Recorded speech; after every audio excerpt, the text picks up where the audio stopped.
Our subject for today's behavioral analysis is the viral enigma known only as Anatoly. His chosen laboratory is the Sanctum of Iron and Sweat, the local gym, a temple built on the pillars of discipline and tradition. The stated objective of this peculiar field study? To introduce a single, incongruous variable, a 32-kilogram industrial mop, into this highly structured ecosystem, and meticulously observe the reactions of its unsuspecting patrons, a population dominated by seasoned bodybuilders. We are here to document the unorthodox methodology, the spectrum of human responses, from baffled curiosity to outright indignation, and the ensuing, predictable, chaos. Let the experiment commence. Before we can introduce the variable, we must first establish a baseline. The environment is, for now, perfectly normal. The bodybuilders are deeply engrossed in their sacred rituals, executing focused sets with grim determination, the air punctuated by the metallic clang of heavy weights and the low grunts of exertion. A silent, intense concentration hangs over the room like a fog. In this moment, the ecosystem exists in a state of perfect, fragile equilibrium. They are psychologically and physically prepared for the heft of a 100-pound dumbbell, yet entirely defenseless against the absurdity that is about to cross the threshold. The variable now crosses the threshold into the controlled environment. The subject, Anatoly, advances with a demeanor of profound nonchalance, a study in calculated normality. Observe his technique closely. He does not drag the 32-kilogram mop, but rather he handles it with the deliberate respect and grip one would afford a loaded Olympic barbell. This meticulous performance is crucial. It sells the illusion, grounding the absurd in a facade of purposeful training. Almost immediately, the first sensory data points are registered. Curious glances are cast from nearby subjects, their focus broken. The mop is not merely out of place, it is a categorical anomaly, an object that actively defies the established context and physics of the space. We are now witnessing the first, critical stage of the reaction, the onset of acute cognitive dissonance.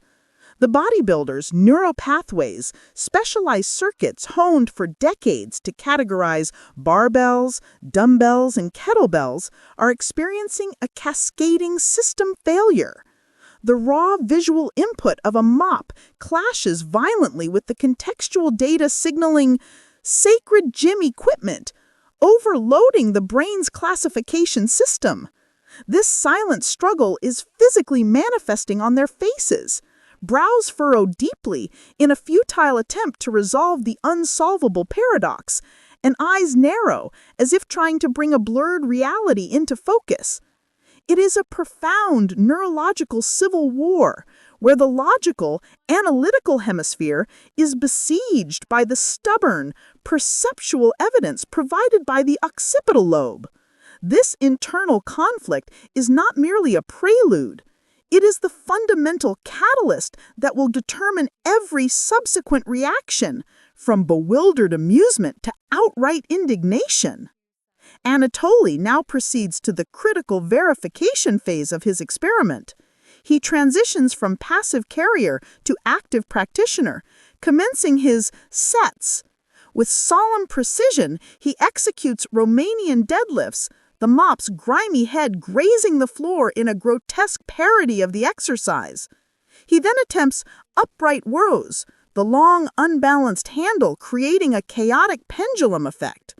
It is this combination, the sheer architectural absurdity of the movement patterns, paired with the visible, shuddering strain of controlling 32 kilograms in such a profoundly unwieldy apparatus, that finally shatters the mental barrier for the onlookers. The cognitive dissonance begins to resolve, not into comprehension or acceptance, but into a pure, unadulterated state of sheer, shared disbelief. This is the critical inflection point of the experiment. The tension of collective disbelief stretched to its absolute elastic limit can no longer be contained internally. It must be released, and it finds its escape valve in the form of pure, uncontrollable laughter. Observe the contagion in real time. A single sharp chuckle escapes from a bodybuilder mid-set, a crack in his stoic facade. This initial breach triggers a chain reaction. Watch as one, then another, and then the entire section of the gym succumbs to the wave of hilarity. These titans of strength, archetypes of human discipline, often portrayed as unbreakable and stoic, are completely and utterly disarmed. Their rigid posture dissolves into helpless, shoulder-shaking guffaws. The social contract of the gym has been rewritten in a single, absurd moment. Now, observe the intricate social dynamics at work. The laughter is not a series of isolated events. It operates as a social contagion, a psychological wildfire. The initial breakdown of one individual acts as a crucial permission structure, shattering the unspoken rule of silent focus. It signals to others that the social risk of reacting is gone, that the bizarre stimulus is a shared, valid target for mirth. In this moment, the very atmosphere of the gym is chemically altered. It transforms from a sanctuary of solitary, individual pursuit, a collection of parallel monologues, into a singular, shared community experience. Strangers exchange glances, not of competition, but of mutual understanding. They are united no longer by a common goal of self-improvement, but by the sheer, glorious ridiculousness of Anatoly's unwavering commitment to the bit. The experiment has not only broken their focus, but has forged, for a fleeting moment, a new social bond forged in the crucible of absurdity. Through the sheer force of will and ontological stubbornness, he effectively forces the subjects to inhabit this new world, leaving them with no rational escape except to capitulate to its illogical rules. To oppose him is not to disagree with a jest, but to declare oneself an outsider, a heretic to a dogma they don't understand. The path of least resistance, and indeed the only path that seems to offer any social cohesion or resolution, is to surrender their own rational frameworks and accept the premise. In doing so, they become active participants in the very construct that confounds them, their own compliance strengthening the walls of the reality trap Anatoly has built around them. The prank, therefore, becomes a brilliant demonstration of how social reality is not a fixed entity, but a fragile consensus, vulnerable to being hijacked and rewritten by whoever possesses the greater conviction and a more compelling, however insane, script. This experiment demonstrates a profound and universal truth, one that operates beneath the surface of social convention and logical discourse. It reveals that raw physical power and a hyper-focused utilitarian mindset are ultimately no match for the targeted catalytic power of the absurd.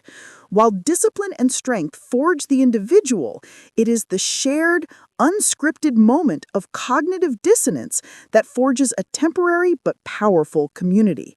Anatoly's genius lay not in complexity, but in speaking a universal, pre-logical language, that of a well-executed, utterly committed prank. This commitment transforms the act from a simple joke into a resonant force, potent enough to disarm even the most disciplined individuals, causing their meticulously constructed personas of seriousness to crumble under the weight of a paradox they cannot lift. The mechanism of disruption. Anatoly's intervention functioned as a live-action cognitive virus. With a simple mop and bucket, he introduced an anomalous variable into a controlled environment governed by repetition, strain, and measurable progress. He did not merely clean the floors, he performed a symbolic act of purification, clearing the entire room of its ingrained seriousness. The mop was not a tool, but a prop, a scepter of silliness. His actions were not tasks, but rituals in a new, undefined ceremony. The familiar, almost sacred sounds of the gym, the clang of iron plates, the grunt of exertion, the rhythmic beat of the skipping rope, were not silenced, but were instead replaced and then subsumed by a new soundscape. The hesitant chuckle, the bewildered inquiry, and finally the unresigned chorus of shared laughter. This acoustic shift marked the precise moment of the environment's psychological reprogramming, the recontextualization of environment. He proved conclusively that the heaviest weight in the gym is not always on the bar. Sometimes it is the conceptual weight at the end of a handle, the weight of a paradox, the burden of the inexplicable, the gravitational pull of a shared absurd reality. The subjects, trained to overcome physical resistance, found themselves unequipped to grapple with a resistance that existed purely in the social and cognitive realm. In this context, the most productive workout one can undergo is not merely a physical test, but a full-body, soul-cleansing laugh, a spontaneous release that stretches the muscles of the psyche and relieves the pressure of constant performance. It is a reprieve from the tyranny of purpose, a moment where the only goal is to exist within the inexplicable. This concludes our observational analysis. All data has been recorded and secured. The spectrum of human reactions, from initial confusion and denial through frustrated rationalization and culminating in joyful capitulation, has been meticulously cataloged and cross-referenced. The initial hypothesis has been definitively and overwhelmingly confirmed. The evidence is irrefutable. Targeted absurdity, when applied with the surgical precision of an actor who refuses to break character, is not merely a prank. It is an unpredictable and potent social solvent, a force of nature within a human context. It demonstrates that the framework of any given social situation is a fragile consensus, not an immutable law. By presenting an alternate consensus with absolute conviction, a single individual can, temporarily, reprogram social dynamics in real time, revealing the fluid and constructed nature of our shared realities. The subjects did not just witness a joke, they inhabited a parable about the power of unwavering belief and the vulnerability of our own assumptions.